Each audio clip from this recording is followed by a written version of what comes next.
Lorsque le cancer devient invasif, c'est-à-dire ça prend un peu tous les seins, là vous voyez même l'architecture du sein qui a changé. Mais les signes évocateurs, c'est en tout cas une masse douloureuse. Fondation Sauvetage Octobre Rose, cancer du sein. Nous sommes aujourd'hui avec le docteur Eddy Mavanga. Bonjour docteur. Bonjour madame. Comment allez-vous? Je vais très bien.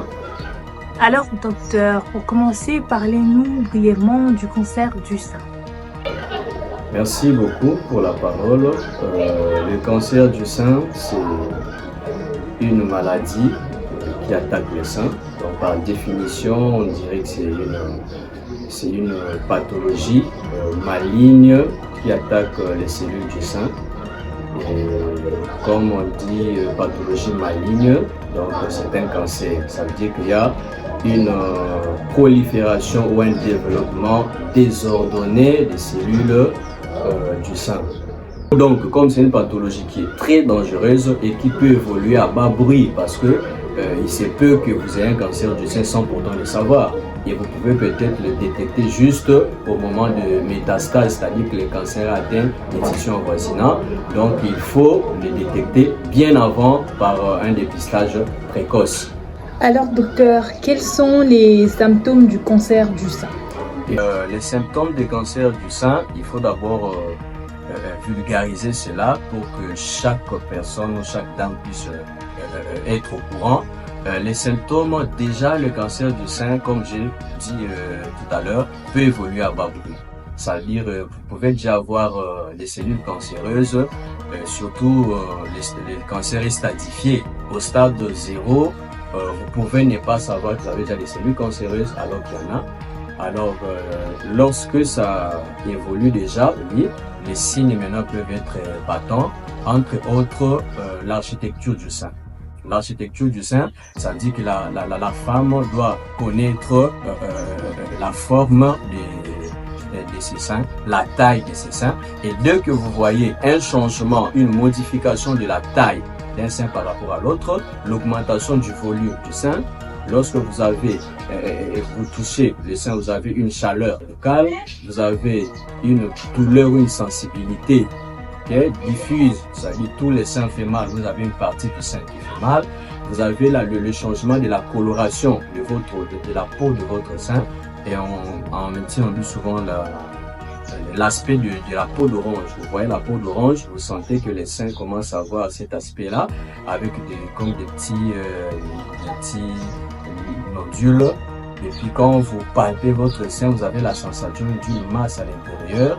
Et quand le cancer est avancé, vous avez même des écoulements mammaires. Vous sentez que le sein est en train soit de saigner, soit il y a un écoulement qui sort inhabituel. Face à tous ces signes-là, ces symptômes, vous devez déjà vous alerter. Mais n'attendez pas que la douleur survienne. Les femmes doivent déjà faire eux-mêmes leur diagnostic en palpant un peu quotidiennement le sein, à la recherche d'une masse, d'une douleur, du changement de la taille, de la forme, de la structure de leur sein. Alors parmi tous ces symptômes que vous avez cités, quels sont les plus fréquents? Les plus fréquents, en tout cas en cas de cancer du sein, c'est vraiment la douleur. Parce que le cancer, c'est une pathologie, comme je dis, c'est une tumeur maligne. C'est une masse de cellules de cancer qui se développent et ça entraîne notamment la douleur. Déjà, à la différence d'autres tumeurs, comme les tumeurs bénignes, qui sont indolores quand vous touchez et un peu mobiles. Dès qu'il y a une masse, vous sentez une masse avec sensation de douleur, donc ça picote, ça fait mal, et c'est le signe le plus fréquent. Et lorsque le cancer devient invasif, ça dit ça prend un peu tous les seins, là vous voyez même l'architecture du sein qui a changé. Mais le signe évocateur, c'est en tout cas une masse douloureuse. Il faut que toute femme qui a remarqué ces signes que nous avons évoqués tout à l'heure puisse maintenant consulter. Parce que là, c'est juste des signes évocateurs.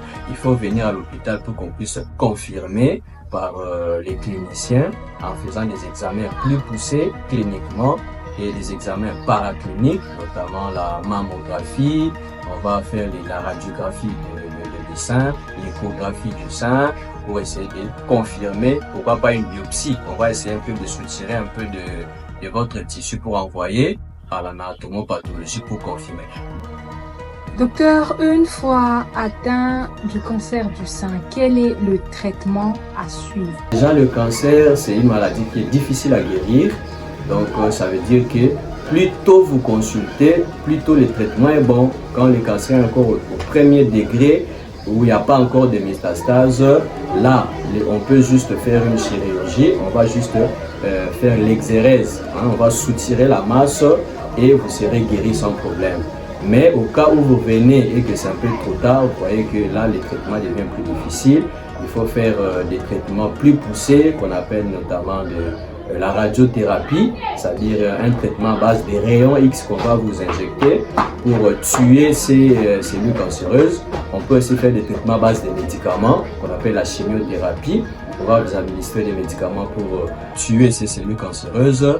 On peut vous donner aussi des hormones qui vont stopper les hormones qui font proliférer ces cellules cancéreuses. Docteur, dites-nous, quelles sont les mesures préventives du cancer du sein?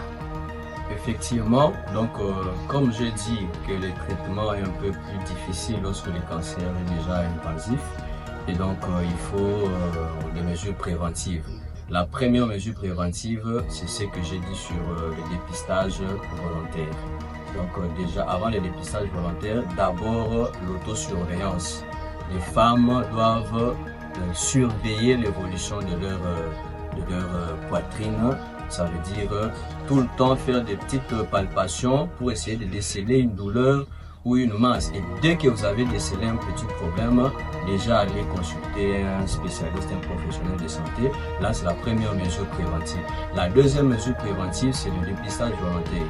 Dans des pays plus avancés, comme en France par exemple, on fait des dépistages volontaires tous les 2 ans chez des personnes sans risque, surtout à partir de l'âge de prédilection, comme j'ai dit, 35 ans, 50 ans, et tous les 6 mois ou 1 année chez toutes les femmes avec des risques de cancer du sein. Donc l'autosurveillance de la femme, les dépistages volontaires. Octobre Rose tend vers sa fin. Cette campagne annuelle de lutte contre le cancer du sein. Que devons-nous retenir? Nous devons retenir que le cancer du sein est une maladie très prolifique actuellement et très dangereuse qui attaque plus de 2 millions de femmes par année et entraîne des décès en masse. Alors, le seul moyen de se prévenir, c'est d'éviter les facteurs de risque qui sont évitables, comme nous avons dit, et de se faire dépister volontairement et de commencer très tôt un traitement pour le bien de toutes les femmes.